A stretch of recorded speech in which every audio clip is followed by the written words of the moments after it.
Everyone in the entire world has something they're really passionate about. Some people are passionate about movies, music, art, sports, anime, and food?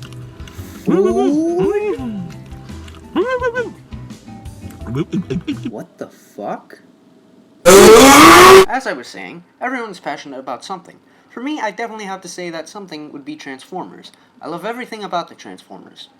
Almost everything. The comics, the toys, the video games, the movies, the good ones. There you go. But for me, other than the toys, my favorite piece of media would have to be the television series. Pretty much all of them are really great, or at least very decent. But which is the best? Well, that's up for you to decide. There's so many of them. But this is my channel, so I guess I'll tell you my opinions. So here we go. The top 5 best Transformers shows in my opinion. Transformers Armada. Starting off the list, we have a great show with a substandard toy line. But we're talking about the show and not the toy line, so maybe another time, I guess. Anyways, this show is technically my second Transformers show, but again, discussion for maybe another time. Transformers Armada is the first series in the Unicron trilogy. This series is similar in a lot of ways to the Generation 1 cartoon. For example, you've got your Autobots and Decepticons, you've got Optimus Prime, Megatron, Cybertron, etc. This series revolves around the Autobots and Decepticons in a war. However, rather than to obtain Energon like in the Generation 1 cartoon, the reason why the Autobots and Decepticons are fighting is for the Minicons, a group of human-sized robots that can give a lot of power to the user. This series is very anime influenced. Well, it is an anime, but that can either be a positive or negative for you. On the one hand, because it borrows certain tropes from anime, it can flesh out the characters and can make you grow attached to them. However, considering this is an anime, that also means this is a dubbed version, so that of course means it's going to have problems ranging from animation errors, needless animation changes, and of course, bad line deliveries. With those problems, I also have a problem with the Minicons. Fans have dubbed them as Pokeformers. The Minicons are small and cute, yet powerful, encouraging more people to buy as many as they can. The first half of the show was nothing more than to find more Minicons. With the flaws out of the way, we do have a show with good characters, memorable moments, and to top it all off, a kick-ass theme song. If you're new to Transformers, I'd say find a better show to start off with, but if you haven't seen the series before and you're already a Transformers fan, then go and watch the series. It's a really enjoyable time. But we have much better shows to look at.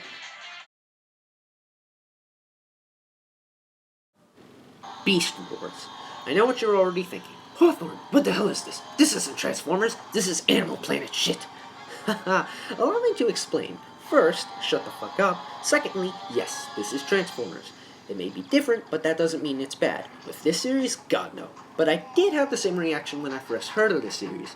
It was just so radically different than what I was used to. Don't get me wrong, I love the Dinobots, Insecticons, Predacons, etc., but the entire cast transforms to beasts? This series is a sequel to Generation 1. Rather than the Autobots and Decepticons, it's now the Maximals and Predacons. No, not those Predacons. Not those either. There you go. The Maximals and Predacons are the descendants of the Autobots and Decepticons. Beast Wars begins at an unspecified time and place, where the Maximals and Predacons have crashed on a strange planet populated by animals on Earth. The planet is rather barren, but it has a lot of raw energon and weird humanoid creatures. The energon is really dangerous, forcing the Transformers to take on beast forms to shield themselves from the energon radiation. What I, and many others, love about this show is that it combines wonderful characters, great humor, and a wonderful story with a bit of a twist to it.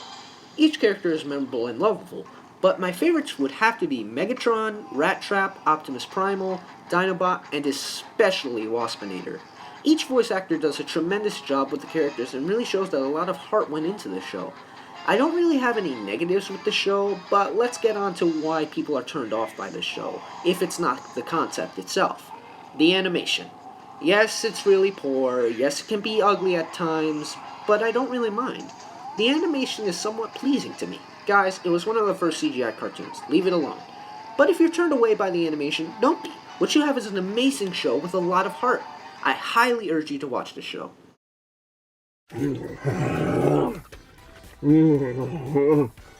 You're disgusting. Transformers Animated. Now this was a tough one, deciding whether placing this or my number 2 entry as number 3, but I ultimately came to the conclusion that number 2 is just slightly better. Anyways, Transformers Animated, my first Transformers show I religiously watched. I've only recently knew that this show received quite the controversy among Transformers fans when the very first images were released from the show. I was actually quite flabbergasted. The reason why lots of Transformers fans had negative impressions was actually the fucking character designs. Really? I mean, come on, I like the designs. Plus, it could be worse. Oh. However, unlike that, this actually produced something worthwhile and incredible.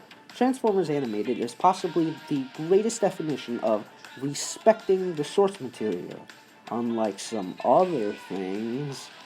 Animated has so many references, so many callbacks, so many nods, so many Easter eggs to the Transformers franchise, you'll just geek out if you're a huge Transformers fan. But references don't make a show. We have a wonderful cast of characters. Each character is memorable and likable, and thanks to the designs, it gives off their own personality and flair. The storylines are an absolute blast to watch. Each episode leaves you wanting more, which in my opinion is what makes a TV show even better. This series by far has the best to-be-continued episodes in all of the Transformers cartoon media. I dare you to watch any of one of these episodes, biggest example being Megatron Rising Part 1. Follow the show before this episode, and trust me, once you watch it, you'll immediately want to see the second part. The episodes have so many twists and turns, you'll never be bored while you're watching. Thankfully, ever since the show premiered, like Beast Wars, it gained massive amounts of respect from both the Transformers community and fellow animation enthusiasts alike. Some negatives would be plots can be sort of silly, mainly revolving around the human criminals. I'll say this now, humans in Transformers media isn't a bad thing. In fact, it's somewhat needed. But just please don't make them the main focus. This fucker does this all the time. Anyways, I actually do like some of the human villains such as Nanosec and Angry Archer, but characters such as Slow-Mo and especially Professor Princess just seem out of place in a Transformer show. But other than that, the human characters in this show you'll quite like. I know I do. Captain Fanzone, I'm looking at you.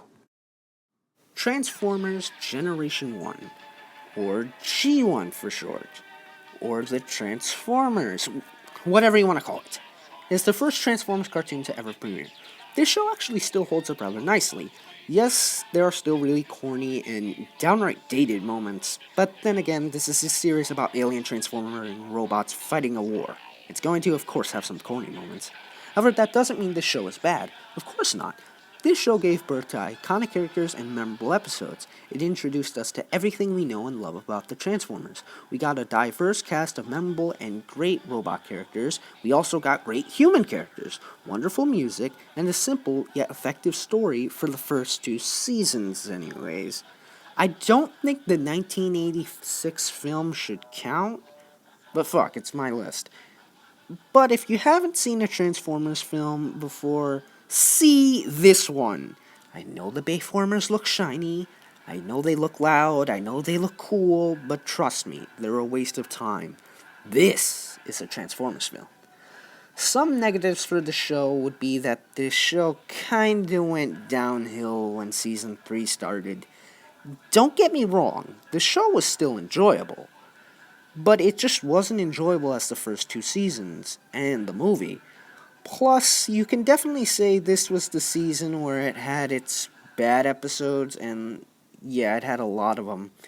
Carnage in C minor, anyone? I know there's season 4, but come on, do 3 episodes really count as a season? Also, considering the show is made just to sell toys, we have too many characters to list. There's so many of them, it's sometimes hard to keep track of them. As a result, some stories feel forced, which results in several had to give characters something to do episodes, which is never a good thing. Yeah, this may have been a cartoon just to sell toys, but it's actually a wonderful show. It still holds up and still has its charm to this day. So please, give this one a watch. It may be somewhat corny, but it's one heck of an enjoyment. But with that being said, there's still one more better than this.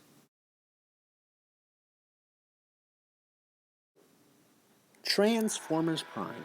You knew it had to be on this list somewhere, and you knew it had to be number 1. This is easily the pinnacle of all Transformers cartoons. Transformers Prime has a wonderful story, and easily the definitive version of all of these characters. What I mean by definitive is the best version of the characters. While I do love and think highly of the characters in other continuities, even outside of just cartoons, Transformers Prime has the best version of these characters. G1 characters will always be seen in my eyes as my favorites, but Prime just has the best versions of them. This show has so many wonderful characters, excellent writing, amazing visuals, and a kick-ass soundtrack. The humans are actually all really likable. I know Miko gets a lot of flack for being annoying, but I actually don't mind her. The human I have a problem with would be Raph. I don't want to spoil anything, but let's just say his character gets unbelievable from time to time. I wouldn't say I hate him, I still enjoy his character, but he's easily the weakest of the main human cast in the show. Transformers Prime has a lot of love and care put into the show. All the voice actors give an outstanding performance in this show, and having Peter Cullen and Frank Welker as Optimus and Megatron, that easily gets a point in my book for having the definitive voice actors for Optimus and Megatron. We have many twists and turns, so no episode gets too repetitive or stale. I have practically no negatives with this show. But if I had to say one minor complaint, well, again, I don't want to get into spoilers, but the series ends off with a film called Predacons Rising. It's easily the second best Transformers movie. I really like the human cast in this series, as I said before, but if you're not a big fan of humans in Transformers media, you're gonna like the film even more. But if that's my only complaint with this show, then this is a pretty damn good show. If you're gonna start off with a Transformers cartoon, start with this one. It's easily the best Transformers cartoon ever created. It has practically no negatives and definitive version of each of the characters. 3 years after the show ended, and this is still my favorite Transformers cartoon.